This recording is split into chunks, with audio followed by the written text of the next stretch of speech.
ஒரு பள்ளிக்கூடம் வகுப்பு நடந்துகிட்டு இருக்கு. ஆசிரியர் பாடம் நடத்திக்கிட்டு இருக்கிறார். நடத்தி முடிச்ச உடனே கேட்டார், மாணவர்களே, இதுவரைக்கும் நான் நடத்தின பாடத்தில் உங்களுக்கு ஏதாவது சந்தேகம் இருக்கா அப்படின்னு கேட்டார். அப்புறம் ஒவ்வொருத்தராக கேட்டார். ஒரு மாணவன் எழுந்திருச்சான். சார், எனக்கு சந்தேகம் எதுவுமே இல்லைன்னா. ஏன்னு கேட்டார். ஏன்னா எனக்கு நீங்கள் நடத்தின பாடம் தெளிவாக புரிஞ்சுட்டுது, அதனால சந்தேகம் வரலன்னா. இன்னொரு மாணவன் எழுந்திருச்சான். சார், எனக்கும் சந்தேகம் எதுவும் இல்லைன்னா. ஏண்டான்னு கேட்டார். ஏன்னா எனக்கு நீங்கள் நடத்தின பாடம் எதுவுமே புரியல, அதனால சந்தேகம் வரல அப்படின்னா. இந்த இடத்துல நாம் கொஞ்சம் சிந்திச்சு பார்க்கணும். இந்த உலகத்தில் எல்லாம் புரிஞ்ச ஒருத்தனுக்கும் சந்தேகம் வராது, எதுவுமே புரியாத ஒருத்தனுக்கும் சந்தேகம் வராது. அறகுறையாக புரிஞ்சுக்கிட்டவன் இருக்கான் பாருங்க, அவனுக்கு தான் அடிக்கடி சந்தேகம் வரும். ஆக மாணவர்களை இந்த 3 வகையாக பிரிக்கலாம். அதே மாதிரி தான் மனிதர்களையும் 3 வகையாக பிரிக்கிறாங்க ஆன்மீகவாதிகள். ஒரு ஆன்மீக பெரியவர் என்ன சொல்றார் தெரியுமா? இந்த உலகத்தில் 3 வகையான மனிதர்கள் இருக்கிறாங்களாம். முதல் வகை எப்படி தெரியுமா? இவங்களுக்கு எதையும் தெரிஞ்சுக்கணுங்கிற அவசியமே கிடையாது. ஏன்னா அவங்களுக்கு எல்லாமும் தெரியும். இவங்க ஞானத்தின் முழு வடிவா இருக்கிற காரணத்தினால அவங்களுக்கு எந்த சந்தேகமும் இல்லை, எந்த கேள்விகளும் கிடையாது. இந்த நிலையில இருக்கிறவன் கிருஷ்ணன். எல்லாத்துக்கும் விட தெரிஞ்சுக்கிட்ட நிலையில அவன் விடையாக மாறிவிட்டான் அப்படின்னு சொல்லுவாங்க. 2வது நிலையில இருக்கிறவன் அர்ஜுனன். இவனுக்கு எப்போ பார்த்தாலும் கேள்விதான், சந்தேகம்தான். பதில் சொல்ல சொல்ல அவனுக்கு இருக்கிற சந்தேகமும் அதிகமாகிட்டே இருக்கும், குறையவே குறையாது. அர்ஜுனன் மாதிரி உள்ளவங்க எப்பவும் கேள்வி கேட்டுக்கிட்டே இருப்பாங்க. ஒரு கேள்விக்கு விட கிடைச்சுட்டுன்னு வைங்க, உடனே இன்னொரு கேள்வி அவங்க கிட்ட இருந்து வரும். கிருஷ்ணனுடைய நிலை எப்படின்னா அது கேள்விகளே அற்ற ஒரு நிலை. அர்ஜுனனுடைய நிலை எப்படின்னா அது கேள்விகளை தவிர வேறு எதுவும் அற்ற ஒரு நிலை. இவங்களை தவிர இன்னொரு ஆள் இருக்கிறான், அவனுக்கும் கேள்விகள் அற்ற ஒரு நிலை தான். அவன் யாருன்னா துரியோதனன். இவனுக்கு தெரிஞ்சுக்கணுங்கிற எண்ணமே சுத்தமா கிடையாது. ஆவலே இல்லைங்கிறதுனால அதை புரிஞ்சுக்கணுங்கிற அவசியமும் இல்லை. அதனால அவனுக்கு கேள்விகள் அற்ற ஒரு நிலையில அவன் இருந்துகிட்டு இருக்கிறான். எல்லா பதிலும் தெரிந்து கொண்ட நிலையில கிருஷ்ணனும் கேள்விகள் அற்ற நிலையில இருக்கிறான். தெரிஞ்சுக்கணுங்கிற ஆவலே இல்லாத துரியோதனனும் கேள்விகள் அற்ற நிலையிலே இருக்கிறான். இப்படியும் இல்லாம அப்படியும் இல்லாம 2ம் கெட்டான் நிலையில இருக்கிறானே, அவன் தான் அர்ஜுனன். அதனால பெரியவங்கள்லாம் என்ன சொல்றாங்கன்னா, இந்த உலகத்துல அர்ஜுனன்களா இருக்கிறவங்க ஒண்ணு துரியோதனனா மாறிடணும், இல்லைன்னா கிருஷ்ணனா மாறிடணும். இதை தவிர வேற வாய்ப்பு இல்லை. துரியோதனன் மாதிரி உள்ளது விலங்கு நிலை, கிருஷ்ணன் மாதிரி உள்ளது தெய்வ நிலை. அர்ஜுனன் விலங்காவும் ஆக முடியல, தெய்வமாவும் ஆக முடியல. இப்படி 2ம் கெட்டானா இருக்கிற வரைக்கும் இந்த கேள்விகளும் பிரச்சனைகளும் இருந்துகிட்டே தான் இருக்கும். இதுதான் பெரியவர்கள் சொல்லுகிற அனுபவ உண்மை. ஒரு ஆசிரியர் ரொம்பவும் விரிவா விளக்கமா பாடம் நடத்தின பிறகு, மாணவர்களே, ஏதாவது சந்தேகம் இருந்தா கேளுங்கன்னாராம். ஒரு மாணவன் எழுந்திருச்சான். சார், எனக்கு ஒரு சந்தேகம்னா. என்னன்னு கேட்டார். இது வரைக்கும் என்ன பாடம் சார் நடத்துனீங்க அப்படின்னா அந்த பையன். வாழ்க்கையில் சில சந்தர்ப்பங்களில் நாம் சில அவமானங்களை சந்திச்சே தீர வேண்டியிருக்கு. என்ன பண்ணுறது, காலம் அப்படி. அவமானப்படுறவங்க உடனே அடங்கி போய்டுறது தான் உலக வழக்கம். அவமானப்பட்டால் உடனே சீறி எழறவங்களும் உண்டு. ஆனால் அதையே ஒரு சவாலாக எடுத்துக்கிட்டு முன்னுக்கு வர்றவங்களும் சில பேர் இருக்கிறாங்க. அவங்க ரொம்ப அபூர்வம். இன்றைக்கி மனோதத்துவ நிபுணர்கள்லாம் என்ன சொல்கிறாங்க தெரியுமா? அவமானப்பட்டுட்டா உடனே அடங்கி போயிடக்கூடாதான். அதையே ஒரு சவாலாக எடுத்துக்கிட்டு மனசில் ஒரு வைராக்கியத்தோடு முயற்சி பண்ணினா வாழ்க்கையில் எல்லாரும் முன்னேறலாமா. அவமானங்கிறத நாம் வைராக்கியமாக மாற்றிக்கணும். அதுதான் வெற்றிக்கு வழி.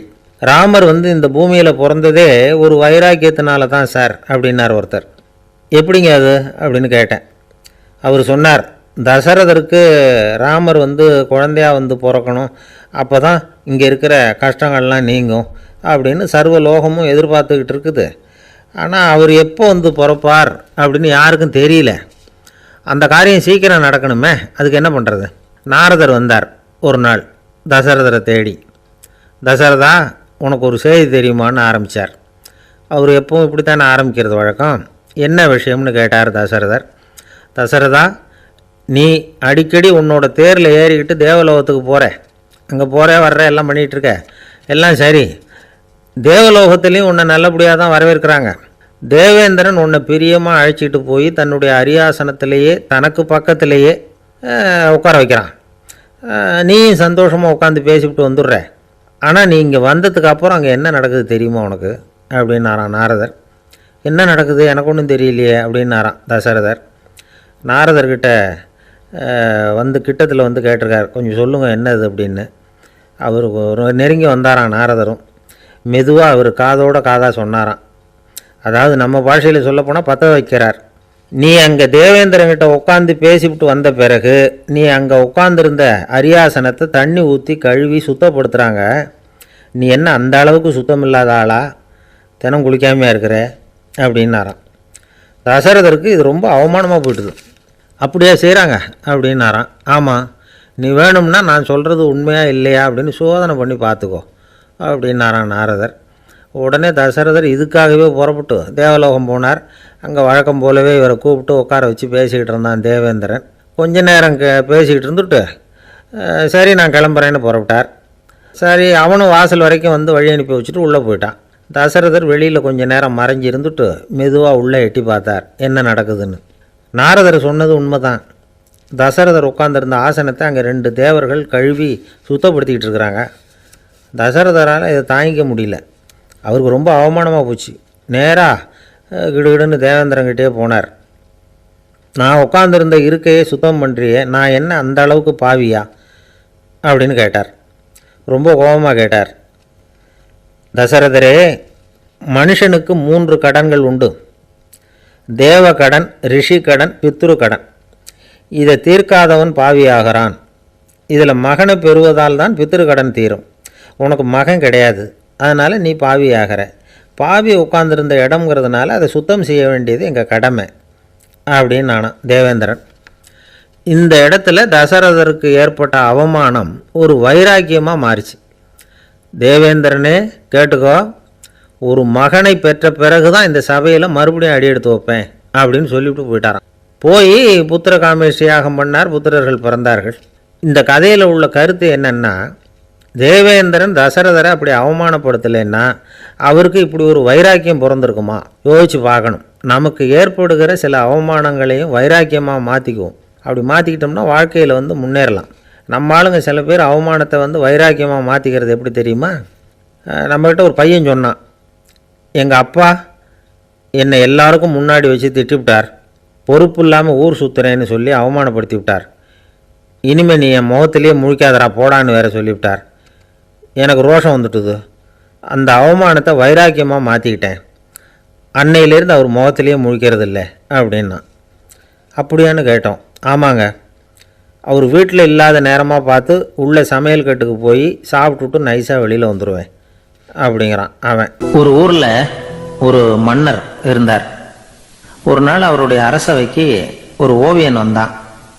அவன் சீனா தேசத்திலிருந்து வந்தவன், தாவோ சிந்தனையாளன். அவன் அங்கே வந்து மன்னர் முன்னாடி நிற்கிறான். யாரும் செய்ய முடியாத ஒரு காரியத்தை என்னால் செய்ய முடியும்னா. இவன் இப்படி சொன்னதை கேட்டதும் ஏற்கனவே அங்கே இருந்த அரசவை ஓவியன் ஒருத்தனுக்கு கோபம் வந்துட்டுது. இதோ பாரு, இப்படிலாம் பேசக்கூடாது, நான் வேணும்னா உன்னுடைய சவாலை ஏற்றுக்கிறேன் அப்படின்னா. நாம் 2 பேரும் ஓவியம் தீட்டுவோம், அதை பார்த்துட்டு நம்ம 2 பேரில் யார் சிறந்த ஓவியன் அப்படிங்கிறத மன்னரே தீர்மானம் செய்யட்டும், என்ன சொல்கிற அப்படின்னு கேட்டான் அவன். அவனும் சரின்னு ஒத்துக்கிட்டான். போட்டி ஆரம்பமாச்சு. அரசர் அவங்களுக்கு 2 சுவர்களை ஒதுக்கி கொடுத்தார். 6 மாத காலம் அவகாசம் கொடுத்தார். 2 ஓவியர்களும் அவங்கவுங்க வேலையை ஆரம்பித்தாங்க. இரவு பகலாக வேலை செய்ய ஆரம்பிச்சுட்டாங்க. 6 மாதம் முடிஞ்சது. அரசர் வந்து பார்த்தார். முதல்ல தன்னுடைய அரசவை ஓவியர் தீட்டி இருந்த ஓவியத்தை பார்த்தார். ரொம்ப பிரமாதமாக இருந்தது, பாராட்டினார். இதோ பாரு, உன்னுடைய ஓவியம் அற்புதமாக இருக்குது, உயிரோட்டம் உள்ளதாக இருக்குது, கலையின் உச்சமே இதுதான், இதை விட சிறந்த ஒரு ஓவியத்தை வேற யாராலையும் படைக்க முடியாது அப்படின்னார். அதுக்கப்புறம் அந்த சீன ஓவியன்கிட்ட போனார். எங்கே உன்னுடைய ஓவியம்னு கேட்டார். திரைச்சீலையை விலக்கி விட்டு பாருங்கன்னா. மன்னர் வந்து அந்த திரைச்சீலையை விளக்குனார். உள்ளே வந்து ஓவியம் இருக்க வேண்டிய இடம் கண்ணாடி மாதிரி தெரிஞ்சுது. அவன் அந்த 6 மாத காலமாக அந்த சுவரை வந்து தேய்ச்சி கண்ணாடி மாதிரி ஆக்கி வச்சிருக்கிறான். அதுக்கு நேராக எதிர் சுவரில் அரசவை ஓவியம் தீட்டின ஓவியம் இருக்கு. அது எதிரில் இருந்த இந்த கண்ணாடியில் பட்டு பிரதிபலிக்குது. மன்னர் யோசனை பண்ண ஆரம்பிச்சார். அப்புறம் அந்த சீன ஓவியனை பார்த்து கேட்டார், இதை பாரு, நீ என்னுடைய ஆளை தோற்கடிச்சுட்ட அப்படிங்கிறதுல சந்தேகம் இல்லை. ஆனாலும் எங்களை ஏமாத்தி இருக்கிற, எந்த ஓவியமும் நீ வரையிலையே அப்படின்னார். அரசே, இதுதான் உண்மையான ஓவியம், உயிருள்ள ஓவியம். இது மனோபாவங்களை பிரதிபலிக்கும், மாறுகின்ற காலங்களை அப்படியே காட்டும் அப்படின்னா அந்த சீன ஓவியன். கையால வரைகிற ஓவியங்கள்ல சலனம் இல்லை. கண்ணாடி அப்படி கிடையாது. சக்தியின் ஓட்டம் அதுல எப்பவும் இருந்துகிட்டே இருக்கும். கண்ணாடி மட்டுமே ஜீவன் உள்ள ஓவியமா இருக்க முடியுங்கிறத அந்த சீன ஓவியன் தெரிஞ்சு வச்சிருந்தான். ஏன்னா அவன் ஒரு தாவோ சிந்தனையாளன். ஒவ்வொரு குழந்தையும் இந்த கண்ணாடியோட தான் பிறக்குது. ஆனா நாம என்ன செய்யறோம்னா ஓவியங்களை கண்ணாடி மீது பதிப்பிச்சு விடுறோம். கண்ணாடி நம்மளை பிரதிபலிக்குது. நம்முடைய அழகோ அவலட்சணமோ கண்ணாடியை பாதிக்கிறது இல்லை. ஏன்னா அதுக்கு மனம் கிடையாது. கடந்து போன வினாடியை பத்தி அது சிந்திக்கிறது இல்லை. அடுத்த கணத்தை பத்தின எதிர்பார்ப்பும் அதுகிட்ட கிடையாது. அதுதான் பற்றற்ற நிலை. மனிதனுக்கு தேவைப்படுறது அதுதான். கண்ணாடி கிட்ட இருந்து நாம கற்றுக்கொள்ள வேண்டிய பாடம் இது. வாழ்க்கையில மனிதர்களை நேசிக்கலாம், உலகின் அழகையெல்லாம் பிரதிபலிக்கலாம், ஆனா எதையும் பற்றி கொண்டு விடக்கூடாது அப்படிங்கிறது பெரியவர்கள் அறிவுரை. துயரம்ங்கிறது பற்றுக்களின் சாயை. கண்ணாடி முன்னாடி நிக்கிறப்போவெல்லாம் நமக்கு இந்த ஞாபகம் வரணுமா. ஒரு குடும்ப தலைவர் ஒரு நாள் காலையில விடிஞ்சு எழுந்திரிச்சதும் சத்தம் போட்டார், யார் இந்த கருங்குரங்கு படத்தை என் ரூம்ல கொண்டாந்து மாட்டி வச்சது அப்படின்னு கத்தினார். சமையல் கட்டில இருந்து மனைவி பதில் சொன்னாங்க, தூக்க கலக்கத்துல உளராதுங்க, நல்லா பாருங்க, அது படம் கிடையாது, முகம் பார்க்குற கண்ணாடி அப்படின்னாங்க. ஜவஹர்லால் நேரு பிரதமராக இருந்த சமயம் அவர் ஒரு தடவை சென்னைக்கு வந்திருக்கிறார். இங்கே சில முக்கிய நிகழ்ச்சிகளில் கலந்துக்கிறதுக்காக வந்திருந்தார். ஆளுநர் மாளிகையில் ஒரு நாள் ராத்திரி தங்கி மறுநாள் புதுடெல்லி புறப்படுறதாக ஏற்பாடு. நிகழ்ச்சியிலெல்லாம் முடிச்சுக்கிட்டு ஆளுநர் மாளிகையில் தங்கி இருக்கிறார். அன்றைக்கு இரவு படிக்கிறதுக்கு ஒரு முக்கியமான புத்தகம் அவருக்கு தேவைப்பட்டது. அந்த சமயத்தில் உலக அளவில் ஒரு முக்கியமான பொருளாதாரம் சம்பந்தமான ஒரு புத்தகம் வெளியாகி இருக்கிற விஷயம் அவருக்கு தெரியும். அந்த புத்தகம் மெட்ராஸுக்கு வந்திருக்குமா, அது இங்கே கிடைக்குமா அப்படின்னு விசாரிச்சிருக்கிறார் நேருஜி.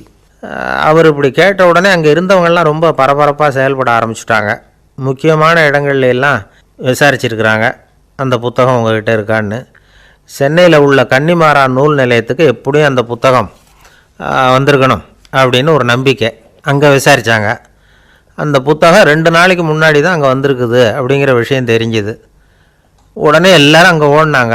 அவங்களுக்கு இன்னொரு சந்தேகம், புத்தகம் வந்திருக்கு சரி, அது இந்த சமயத்தில் வேறு யாரும் படிக்கிறதுக்கு எடுத்துகிட்டு போயிருக்கக்கூடாதே அப்படிங்கிற சந்தேகம் இருந்தாலும் மனசுக்குள்ளே ஒரு தைரியம். இப்படி ஒரு புத்தகம் வெளிவந்திருக்கிற விஷயமே நேருஜி சொல்லி தான் நமக்கே தெரியும். அதுவும் இல்லாமல் உலக பொருளாதாரம் சம்பந்தமான ஏதோ ஒரு புத்தகம் அது.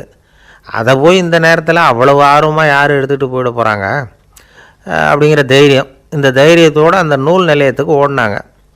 புத்தகத்தை தேடினா அது கிடைக்கல, யாரோ எடுத்துகிட்டு போயிருக்கிறாங்க. நேருவுக்கு மட்டுமே தெரிஞ்சிருந்த அந்த புத்தகம் பற்றின விஷயம் சென்னையில் வேற ஒருத்தருக்கும் தெரிஞ்சிருக்குது. உடனே எல்லாரும் பரபரப்பாக அதுக்குன்னு இருக்கிற ரிஜிஸ்டர் இருக்குல்ல, பதிவேடு, அதை புரட்டி பார்க்குறாங்க, யார் எடுத்துகிட்டு போகிறாங்கன்னு தெரிஞ்சுக்கிறதுக்காக.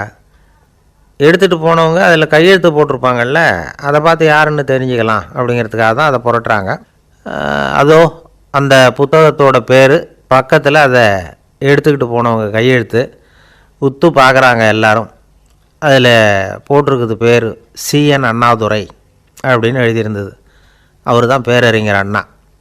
நேரு படிக்க விரும்பின ஒரு புத்தகத்தை அதே நேரம் படிக்க விரும்பின இன்னொரு தலைவர் இவர். படிக்கிறதுல அவருக்கு இருந்த ஆர்வத்தை நாம் தெரிஞ்சுக்கணும்னா அதுக்கு எவ்வளவோ சம்பவங்கள் இருக்குது. கடைசி காலத்தில் அவர் அடையாறு மருத்துவமனையில் படுத்திருக்கிறார். அவருக்கு ஒரு முக்கியமான அறுவை சிகிச்சை செய்ய வேண்டியிருக்குது அவசரமாக. அமெரிக்காவிலேருந்து டாக்டர் மில்லர் வந்திருக்கிறார்.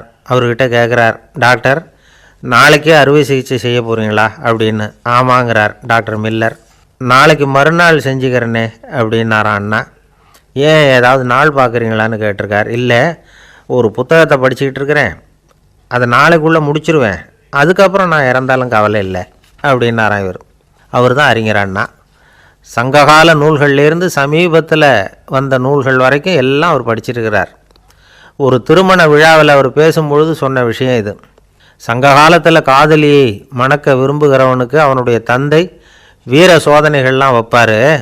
போய் புலிப்பல் கொண்டுக்கிட்டு வா, அப்போ தான் என் பொண்ணை கொடுப்பேன் அப்படின்னு சொல்லுவார். காதலன் உடனே காட்டுக்கு போவான், ஒரு புலியை கொன்று அதனுடைய பல்லை கொண்டுக்கிட்டு வருவான். அதை வீர பதக்கத்தில் பதிச்சு அவனுக்கு மாமனார் சூட்டுவார் கல்யாண சமயத்தில். இப்போலாம் காதலன் கிட்ட அப்படி சொல்ல முடியாது. இப்போலாம் காதலன்கிட்ட காட்டுக்கு போய் புலிப்பல் கொண்டுக்கிட்டு வான்னு யாராவது சொன்னால் புலி தான் மாப்பிள்ளையாக வந்து சேரும் அப்படின்னார். ஒரு கடைக்கு போனேன், 5 ரூபா பணத்தை எடுத்து கொடுத்தேன். ஒரு தினசரி பத்திரிகையை கேட்டேன். அவர் உடனே அங்கே அடுக்கி வச்சுருந்த பத்திரிகையில் ஒன்று எடுத்து என் கையில் கொடுத்தார். வாங்கிக்கிட்டேன். மீதி பணத்தை எடுத்தார். அதையும் என் கையில் கொடுக்கணும்ல, கொடுக்கல. எதிரில் இருந்த பலகையில் வச்சு எடுத்துக்க சொன்னார். எப்போவும் அவர் அப்படி தான் பண்ணுவார். நானும் எடுத்துக்கிட்டு வந்துடுவேன். இவர் ஏன் இப்படி பண்ணுறாருங்கிறது எனக்கு ரொம்ப நாளாக ஒரு சந்தேகம். ஒரு நாள் அவர்கிட்டயே இதை கேட்டுவிட்டேன். ஏங்க, நீங்கள் உங்கள் கடைக்கு வந்து பொருள்கள் வாங்குறவங்களுக்கு நீங்கள் பாக்கி சில்லறையை கொடுக்குறப்போ பலகையில் வச்சு விட்றீங்க, கையில் கொடுக்க மாட்டேங்கிறீங்களே, ஏன் அப்படின்னு கேட்டேன். காசை கையில் கொடுத்தா நம்மக்கிட்ட இருக்கிற லட்சுமி போயிடுவா சார் அப்படின்னார். அதாவது பணம் செலவாயிடும் அப்படின்னு அர்த்தமா. இன்னொரு நண்பர், அவர் ஒரு நாள் வழக்கத்துக்கு மாறாக ரொம்ப சோகமாக உட்காந்துருக்கிறார். ஏங்க என்னாச்சு, ஏன் இப்படி கப்பலே கவிழ்ந்தது மாதிரி உட்காந்துருக்குறீங்க அப்படின்னு கேட்டேன். கப்பலே கவிழ்ந்திருந்தா கூட நான் இப்படி கவலைப்பட மாட்டேன் சார், வேறு ஒன்று நடந்து போச்சுன்னார். என்னன்னு கேட்டேன். என் உச்சந்தலையில் பல்லி ஒன்று விழுந்துட்டுதுன்னார். அதுக்காகவா இப்படி அப்படின்னு ஆச்சரியப்பட்டேன். ஆமாங்க, பல்லி உச்சந்தலையில் விழுந்தால் பலன் என்னன்னு பஞ்சாங்கத்தில் பார்த்தேன், மரணம்னு போட்டிருக்கு அப்படின்னு சொல்லிவிட்டு அவர் தொடர்ந்து கவலைப்பட ஆரம்பிச்சிட்டார். இப்படியும் ஒருத்தர், என் கூட வேலை பார்க்குற ஒருத்தர் எப்படி தெரியுமா, தினமும் வலது காலை வச்சு தான் ஆஃபீஸுக்கு உள்ளே நுழைவார். என்றைக்காவது தவறுதலாக இடது காலை வச்சு உள்ளே வந்துட்டார்னா அன்னைக்கு பூரா மனசு சங்கடப்படுவார். எந்த வேலையும் சரியாக ஓடாது. கேரம் போர்டு ஆடுற ஒருத்தர் எப்போ ஆட உட்காந்தாலும் ஸ்ட்ரைக்கரை கை தவறி கீழே விழுற மாதிரி பண்ணி அதுக்கப்புறம் அதை எடுத்துக்கிட்டு ஆட உட்காருவார். ஏன்னா எப்போவோ ஒரு தடவை நிஜமாகவே அது வந்து கை தவறி கீழே விழுந்திருக்குது. அன்னைக்கு பிரமாதமாக ஜெயிச்சுட்டார். உடனே ஒரு முடிவுக்கு வந்துட்டார், கை தவறுனா லாபம் அப்படின்னு. அதுக்கப்புறம் அதையே பழக்கமாக்கிக்கிட்டார். பூனை குறுக்க போனால் சகனம் சரியில்லைன்னு நினைக்கிறவங்க உண்டு. ஆனால் ஒருத்தர் எப்படி தெரியுமா, அவர் வெளியில் கிளம்புற சமயம் பக்கத்து வீட்டு ரேடியோவில் மியாவ் மியாவ் பூனைக்குட்டின்னு பாட்டு சத்தம் கேட்டால் கூட போதும், சகனம் சரியில்லைன்னு பிரயாணத்தை கேன்சல் பண்ணிவிடுவார். இப்போ இவ்வளவும் எதுக்கு சொல்கிறோம்னா, அளவுக்கு மீறின சகுன நம்பிக்கைகள் இருக்குது பாருங்கள், இதோட பயமும் சேர்ந்துக்கிட்டதுன்னு வச்சுக்கோங்க, இது ஒருத்தருடைய மனநிலையை பாதிச்சிடும். இது வந்து உளவியல் நிபுணர்கள் சொல்கிற கருத்து. வாழ்க்கையே தடுமாற வச்சிரும். பாதுகாப்பு இல்லாத உணர்வு, ஒரு விதமான டிப்ரெஷன் மனநிலை, இதெல்லாம் தான் இதுக்கு காரணமாக அமையலாம். சில பேர் காய்கறி நறுக்க கத்தியை கையில் எடுத்தால் கூட நேரம் சரியாக இருக்கா அப்படின்னு பார்த்துட்டு தான் வேலையை ஆரம்பிக்கிறது வழக்கம். அறிவு தான் மனசுக்கு வாத்தியாராக இருக்கணும், அப்போ தான் வாழ்க்கை வந்து நிம்மதியாக இருக்கும். அறிவு வந்து மனசு சொல்கிறபடியெல்லாம் கேட்க ஆரம்பிச்சுட்டுதுன்னா இடைஞ்சல் தான். ஒருத்தருக்கு 7ஆம் நம்பர் தான் ராசியான நம்பரான். 7ஆம் தேதி தான் எந்த காரியத்தையும் ஆரம்பிப்பாராம். 7 எழுத்து வர்றது மாதிரி பேரை மாற்றி வச்சுக்கிட்டார். 7 மணிக்கு தான் தினமும் எழுந்திருப்பார். 7ஆம் நம்பர் வீட்டில் தான் குடியிருக்கார். கல்யாணம் கூட 7ஆம் தேதி தான் பண்ணிக்கிட்டார். அவர் ஒரு நாள் குதிரை பந்தயத்துக்கு போனாராம். குதிரையோட பேரையெல்லாம் பார்த்தார். ஒரு குதிரையோட பேர் 7 எழுத்தில் அமைஞ்சிருந்தது. 7 தானே இவருக்கு அதிர்ஷ்ட நம்பர். அதனால் உடனே அது பேரில் பணத்தை கட்டினார். பந்தயம் நடந்தது. என்ன சார் ஆச்சுன்னு கேட்டாங்க. நான் பணம் கட்டின அந்த என்னோட குதிரை 7ஆவதாக வந்து சேர்ந்தது சார் அப்படின்னாராம் சோகமாக. ஒரு ஆள் வேகமாக நடந்து போய்கிட்டு இருந்தான். அவன் வேகமாக நடக்கிறதுக்கு காரணம் வெயில் காலம், காலில் செருப்பு இல்லை, மணல் பாதை, அதுதான் வேகம். காலில் செருப்பும் இல்லாமல் கையில் குடையும் இல்லாமல் அந்த ஆள் வெயிலில் நடந்து போய்கிட்டு இருக்கிறான். அந்த சமயத்தில் இன்னொருத்தன் குதிரை மேலே ஏறி அந்த வழியாக வந்துக்கிட்டு இருக்கிறான். அவன் காலில் செருப்பும் இருந்தது, கையில் குடையும் இருந்தது. நடந்து போய்கிட்டு இருந்தவன் அந்த குதிரை ஆசாமியை பார்த்து கேட்டான், ஐயா, நீங்களும் குதிரை மேலே உட்காந்துக்கிட்டு போய்கிட்டு இருக்கிறீங்க, அப்படி இருக்கிறப்போ உங்களுக்கு அந்த செருப்பு என்னத்துக்கு, அதை எனக்கு கொடுத்து உதவலாமே அப்படின்னா. குதிரை மேலே உட்காந்துருந்தவன் யோசனை பண்ணி பார்த்தான். இவன் சொல்கிறது நியாயம்தானே அப்படின்னு சொல்லி தன்னுடைய செருப்பை கழட்டி அந்த வழிப்போக்கனுக்கு கொடுத்துட்டான். ரொம்ப நல்லதுங்க அப்படின்னு சொல்லி இவன் அதை வாங்கி காலில் மாட்டிக்கிட்டான். அதுக்கப்புறம் மறுபடியும் இவன் ஆரம்பித்தான், ஐயா, நீங்கள் வந்து குதிரையில் போகிறதுனால போக வேண்டிய இடத்துக்கு வேகமாக போய் சேர்ந்துருவீங்க. அதனால் உங்கள் கையில் அந்த குடை என்னத்துக்கு? நான் நடந்து போயிட்டுருக்கிறவன், ரொம்ப நேரம் நடக்க வேண்டியிருக்கும் இந்த வெயிலில். அதனால் அந்த குடையையும் எனக்கு கொடுங்களேன் அப்படின்னா. குதிரை வீரன் யோசனை பண்ணி பார்த்தான், இதுவும் நியாயம்தானே அப்படின்னு அவனுக்கு தோணுச்சு. உடனே இறக்கப்பட்டு தன் காலில் இருந்த செருப்பை கொடுத்தது மாதிரியே தன் கையில் இருந்த கொடையையும் இவங்கிட்ட கொடுத்துட்டான். அதுக்கப்புறம் அவன் நிம்மதியாக புறப்பட்டான். இப்போ மறுபடியும் கை தட்டி அவனை நிறுத்தினான். கீழே நின்றுட்டு இருந்தவன், என்னப்பா ஏன் என்ன நிறுத்தினேன், இன்னும் ஏதாவது வேணுமா உனக்கு அப்படின்னா குதிரையில் இருந்தவன். இவன் மெதுவாக வாயை திறந்து, அந்த குதிரையையும் என்கிட்ட கொடுத்துருங்களேன்னா. அந்த குதிரை வீரன் இப்போ ஒரு கணம் யோசனை பண்ணி பார்த்தான். உடனே என்ன பண்ணான் தெரியுமா? தன்கிட்ட இருந்த குதிரை சவுக்கை எடுத்தான். குதிரை சவுக்கால் அந்த ஆளை வாங்குவாங்கன்னு வீசி தள்ளிவிட்டான். இவ்வளவு சவுக்கடியும் வாங்கிக்கிட்டு இந்த ஆள் என்ன பண்ணான் தெரியுமா? சிரிக்கிறான். அடி வாங்கிட்டு யாராவது சிரிப்பாங்களா? குதிரை வீரனுக்கு ஒன்றும் புரியல. என்னப்பா அது, ஏன் இப்படி அடி வாங்கிட்டு இப்படி சிரிக்கிறியே அப்படின்னு கேட்டான்.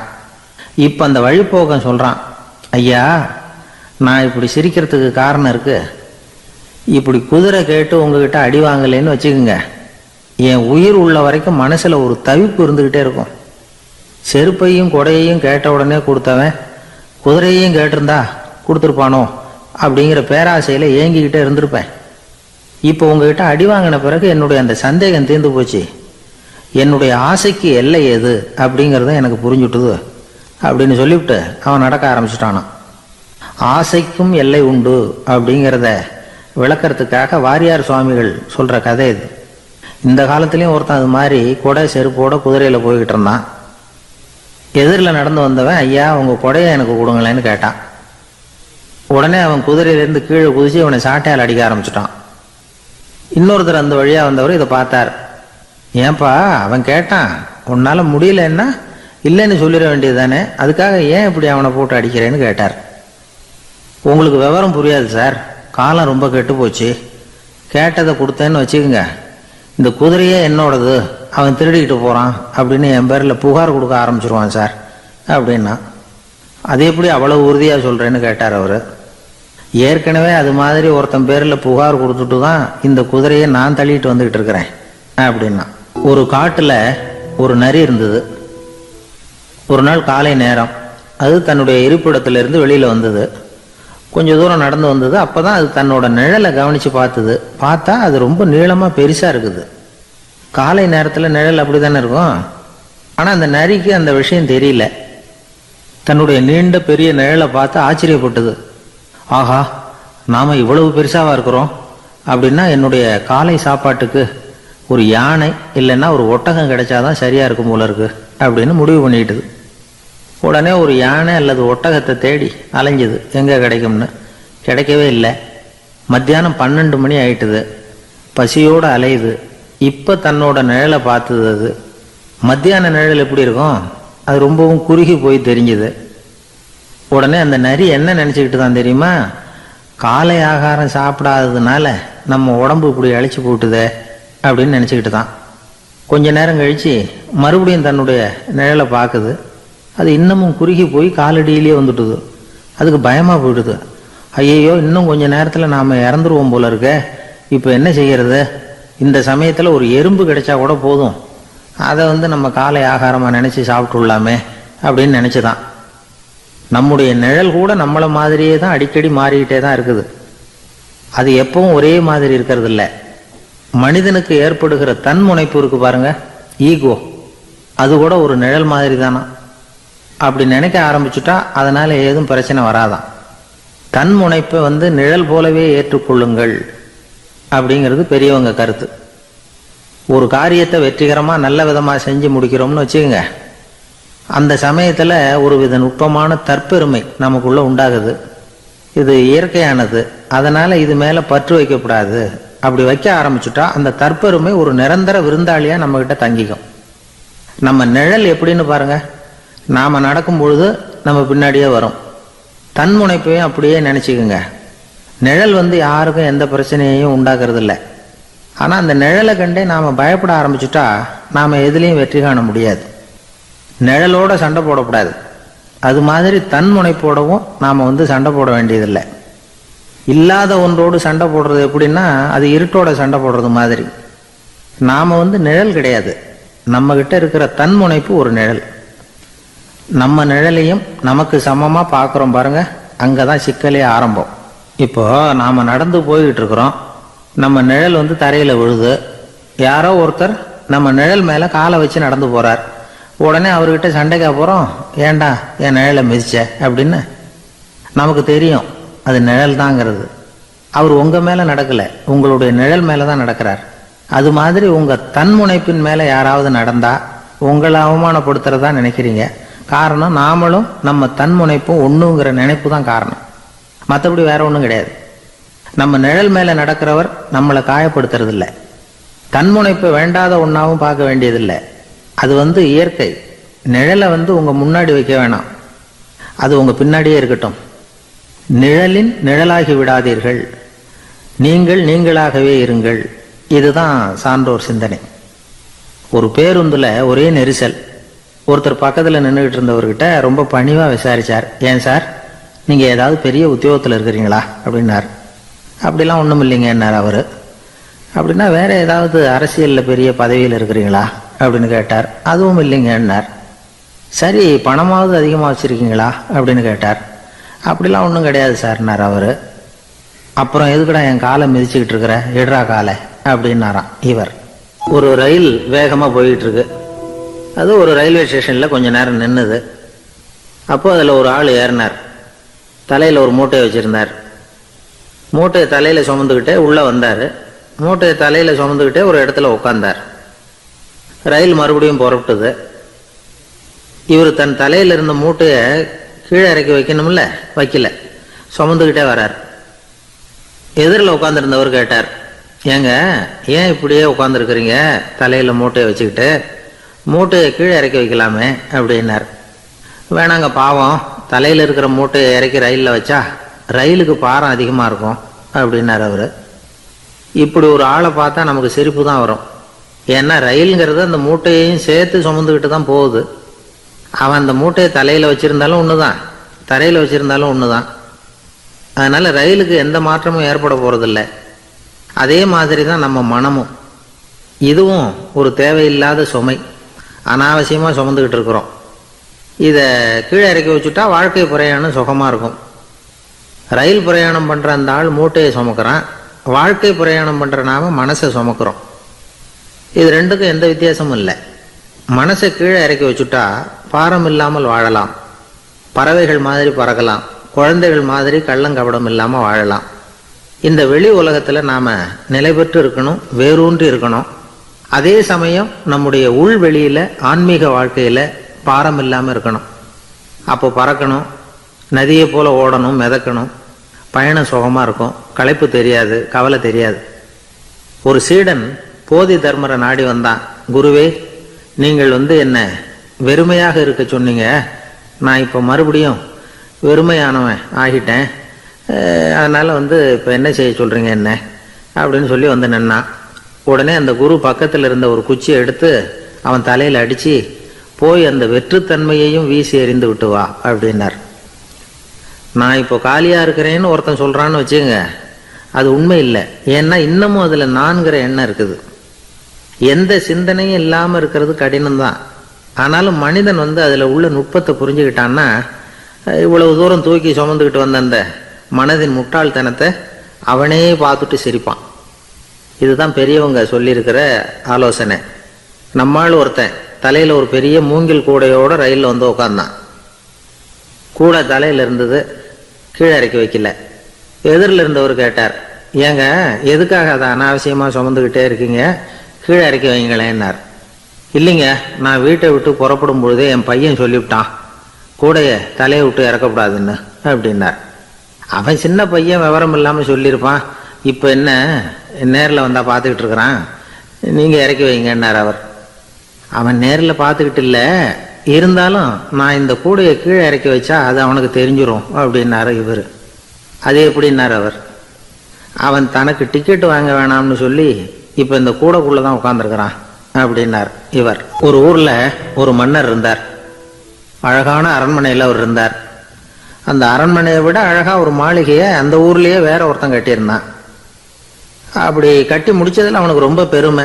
எத்தனையோ செல்வந்தர்கள்லாம் வந்து பார்த்துட்டு, இந்த மாளிகையை விலைக்கு கொடுத்துட்றியா, எவ்வளவு விலை சொன்னாலும் சரி நாங்கள் வாங்கிக்கிறதுக்கு தயாராக இருக்கோம் அப்படின்னு சொல்லி கேட்டு பார்த்துட்டாங்க. நான் இதை விற்கிறதுக்கு தயாராக இல்லை அப்படின்னு சொல்லிவிட்டான். அவ்வளவு சிறப்பாக கலை அம்சத்தோடு அதை கட்டி முடிச்சிருக்கிறான். அதுவே ஒரு பெரிய அரண்மனை மாதிரி இருந்ததுன்னா பார்த்துங்களேன். சுற்றிலும் அழகான பூந்தோட்டம். ஒரு நாள் அவன் எங்கேயோ வெளியூர் போயிட்டு திரும்பி வந்துகிட்டு இருக்கிறான். அப்போது அந்த மாளிகை தீப்பெட்டி எரிஞ்சிக்கிட்டு இருக்கு. பதறி போட்டான். விலைக்கு கேட்டவங்க யாராவது இதை செஞ்சுருக்கணும், இல்லைன்னா மன்னரே செய்த சதியோ என்னவோ, இப்படிலாம் அவனுக்கு சந்தேகம். ஒரு மூலையில் உட்காந்து அழ ஆரம்பிச்சிட்டான். அந்த சமயத்தில் அவனுடைய மகன் அங்கே ஓடி வந்தான். அப்பா அழாதீங்க, இதை நான் நேற்று ராத்திரியே நம்ம ஊர் மன்னருக்கு விற்றுட்டேன். இதை கட்டி முடிக்க நமக்கு எவ்வளவு செலவாச்சோ அதை போல் 3 மடங்கு விலைக்கு விற்றுட்டேன். கவலைப்படாதீங்க, இதை விட அழகான மாளிகையை நாம் புதுசாக கட்டிக்கலாம்னா. இதை கேட்டதும் அழுதுகிட்டு இருந்தவன் அழுகையை நிறுத்தினான், சிரிக்க ஆரம்பிச்சிட்டான். இதே இடத்த நான் வந்து மன்னர்கிட்ட இருந்து விலைக்கு வாங்குவேன், இதை விட அழகான மாளிகையை கட்டுவேன் அப்படின்னு சுற்றி நின்று எல்லார்கிட்டையும் சொல்லிக்கிட்டு இருந்தான். இந்த சமயத்தில் அவனோட இளைய மகன் ஓடி வந்தான். அப்பா, அண்ணன் சொன்னதெல்லாம் சரிதான், மன்னர்கிட்ட விலை பேசினதெல்லாம் உண்மைதான், ஆனால் விற்றது பேச்சு அளவில் தான். இனிமே தான் பத்திரம் வாங்கணும், எழுதணும், நீங்கள் கையெழுத்து போடணும், பதிவு பண்ணணும், மன்னர்கிட்ட பணம் வாங்கணும். அதுக்காகத்தான் உங்களை எதிர்பார்த்துக்கிட்டு இருந்தோம். அதுக்குள்ளே இப்படி ஆயிட்டுதுன்னா. இப்போ சிரிச்சுக்கிட்டு இருந்தவன் சிரிப்பை நிறுத்தினான். மறுபடியும் குழந்தை மாதிரி அழ ஆரம்பிச்சிட்டான். இது ஒரு சம்பவம். இதிலிருந்து என்ன தெரியுது? அந்த அழகான மாளிகை தன்னுடையது அப்படின்னு நினைக்கும் பொழுது அவனுக்கு அழுகை வந்தது. அது தன்னுடையது இல்லை அப்படின்னு நினைக்கிற போது சிரிப்பு வந்தது. மறுபடியும் அது தன்னுடையது தான் அப்படிங்கிற உணர்வு வரும்பொழுது அழுகை. எது எதிலிருந்து நீ நீங்கி இருக்கிறாயோ அது அதிலிருந்து உனக்கு துன்பம் இல்லை அப்படிங்கிறார் திருவள்ளுவர். இந்த உடம்பு என்னுடையதில்லை அப்படிங்கிற உணர்வு வந்துட்டா அது ஒரு பெரிய நிலை. அந்த நிலை வந்து வரணும். எல்லாத்தையும் பயன்படுத்திக்கலாம், ஆனால் பற்றில் விழுந்துடக்கூடாது. உலகத்தில் இருங்கள், ஆனால் உலகத்தவராக இருக்காதீர்கள். உலகிற்குள் இருங்கள், உலகம் உங்களுக்குள் வந்துவிட அனுமதிக்காதீர்கள். விலகி இருங்கள், விழித்திருங்கள், மௌனமாய் பார்த்திருங்கள் அப்படிங்கிறது சான்றோர் கருத்து. செய்ய வேண்டிய கடமையிலிருந்து விலகி இருக்கிறவர்கள் நம்ம கிட்ட நிறைய பேர் உண்டு. அப்படிப்பட்ட ஒருத்தர் டாக்டர் கிட்ட போனார். டாக்டர், நான் ஒரு கவர்மெண்ட் ஆஃபீஸில் வேலை பார்க்குறேன், எனக்கு ஒரே அசதியாக இருக்குது, என்னை சோதிச்சு பாருங்க, ஆலோசனை சொல்லுங்க ஏதாவதுன்னார். டாக்டர் அவரை பரிசோதனை பண்ணி பார்த்துட்டு சொன்னார், இதோ பாரு, உனக்கு இப்போ தேவைப்படுறது முழு ஓய்வு. நீ எவ்வளவு சீக்கிரமாக ஆஃபீஸுக்கு போறியோ அவ்வளவுக்கு உனக்கு நல்லது அப்படின்னாராம்.